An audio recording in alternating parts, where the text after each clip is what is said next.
नमस्कार, मी ऋषाली यादव सारंग। या बुलेटिनमध्ये आपण टॉप 9 घडामोडींचा आढावा घेणार आहोत। सुरुवातीला पार्थ पवार यांच्या जमीन प्रकरणासंदर्भातल्या टॉप 9 बातम्या पाहूयात।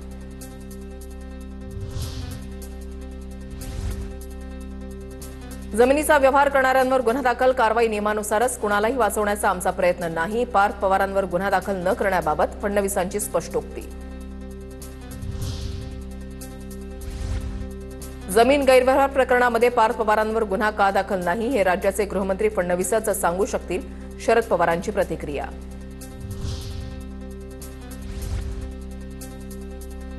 व्यवहार झाला ते माहिती नव्हतं, माहिती असतं तर हा व्यवहारच होऊ दिला नसता। अजित पवारांचं पार्थ पवार जमीन प्रकरणावर स्पष्टीकरण, तर मुख्यमंत्र्यांनी याबाबत अतिशय कडक भूमिका घेतली आहे, योग्य ती कारवाई सुरू, अजित पवारांची माहिती।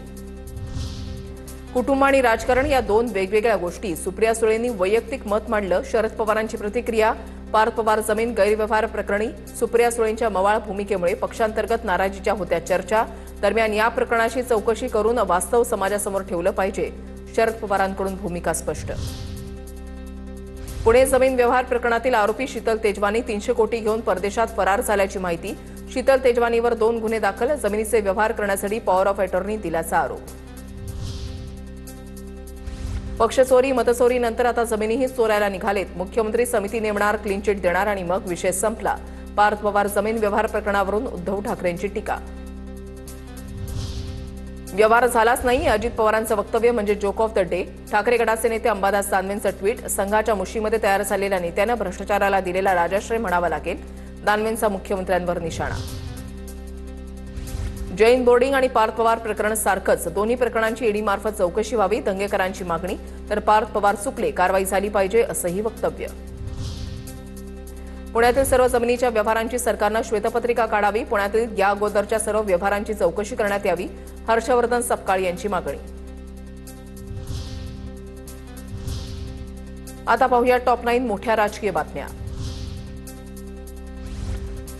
पालिका निवडणुकीसाठी ठाकरेंच्या सेनेकडून स्टार प्रचारकांची यादी जाहीर। उद्धव ठाकरे, आदित्य ठाकरे, संजय राऊत, युवा सेनेतील पदाधिकाऱ्यांचा समावेश। एकूण 40 जणांचा स्टार प्रचारकांच्या यादीमध्ये समावेश। मनसेला सोबत घेण्याबाबत काँग्रेसनं टोकाची भूमिका घेऊ नये, शरद पवारांची प्रतिक्रिया। तर मनसेला सोबत घेण्याबाबत मवियामध्ये एकत्र बसून चर्चा करू, असंही केलं स्पष्ट। मीरा भाईंदरमध्ये 200 कोटींची जागा सरनाईकांनी 3 कोटीमध्ये लाटली, विजय वडेट्टीवारांचे मंत्री प्रताप सरनाईकांवर गंभीर आरोप। मंत्र्यांवर आरोप होतच असतात, वडेट्टीवारांनी कागदोपत्री पुरावे दाखवावे। 200 कोटींची माझी प्रॉपर्टी कुठे हे मी सुद्धा शोधतोय, वडेट्टीवारांच्या आरोपांवर सरनाईकांचं उत्तर। वडेट्टीवार फक्त मीडियामध्ये बोलतात, त्यांनी तक्रार दिली तर त्याबाबतही चौकशी करू, सरनाईकांचा जमीन व्यवहार केल्याचा वडेट्टीवारांनी आरोप केल्यानंतर बावनकुळेंचे संकेत। खासदार संजय राऊत यांच्या प्रकृतीमध्ये सुधारणा, संजय राऊतांवर मुलुंडच्या फोर्टिस रुग्णालयामध्ये उपचार सुरू, उद्या संजय राऊतांना डिस्चार्ज मिळणार असल्याची माहिती। उद्धव ठाकरेंच्या मराठवाडा दौऱ्याची सांगता, कर्जमुक्ती मिळेपर्यंत महायुतीला वोटबंदी करा, परभणीमधून उद्धव ठाकरेंचं शेतकऱ्यांना आवाहन।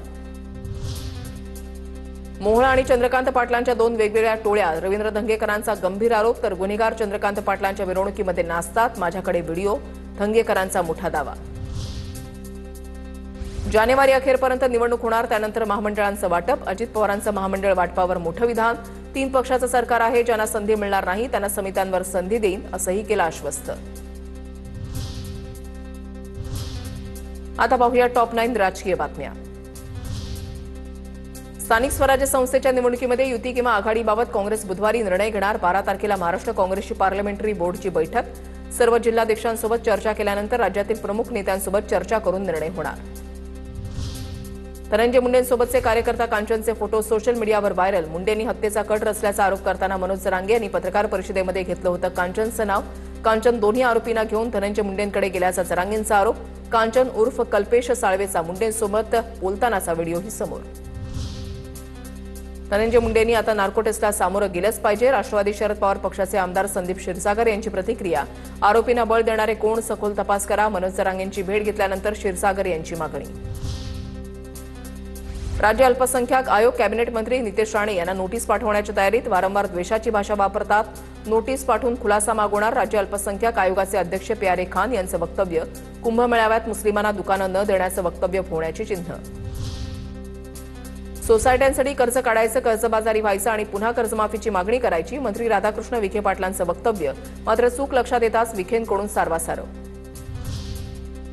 राधाकृष्ण विखेंच्या बोलण्याचा अर्थ वेगळा होता. यावेळेला कर्जमाफी झाल्यानंतर शेतकऱ्यांवर पुन्हा कर्ज होऊ नये यासाठी विखेंचं वक्तव्य होतं. विखेंच्या वक्तव्यावर बावनकुळेंची प्रतिक्रिया.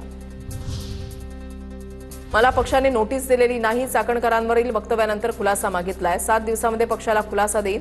अजित पवारांच्या भेटीनंतर रुपाली ठोंबरेंची प्रतिक्रिया.